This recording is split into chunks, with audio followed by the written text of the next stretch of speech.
মিজানের বহুবচন হচ্ছে মাওয়াজিন। মিজান মানে দাঁড়িপাল্লা, মিজান মানে কি? বহুবচন কি? মাওয়াজিন। আল্লাহ বললেন ফাআম্মা মান সাকুলাত মাওয়াজিনু। এই মিজানের পাল্লা যদি কেউ ভারী করতে চান, একটা দোয়া সকাল সন্ধ্যা পড়বেন, সুবহানাল্লাহি ওয়া বিহামদিহি সুবহানাল্লাহিল আযীম। আমার সাথে সাথে আওয়াজ করে পড়েন সুবহানাল্লাহি ওয়া বিহামদিহি সুবহানাল্লাহিল আযীম সুবহানাল্লাহি ওয়া বিহামদিহি সুবহানাল্লাহিল আযীম।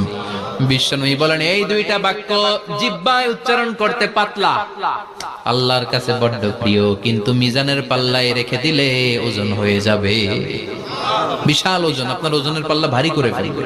সেদিন আল্লাহ মিজানের পাল্লায় জাররা জাররা হিসাব করবেন। মিজানের শাব্দিক সুন্দর অর্থ হচ্ছে নিক্তি পাল্লা।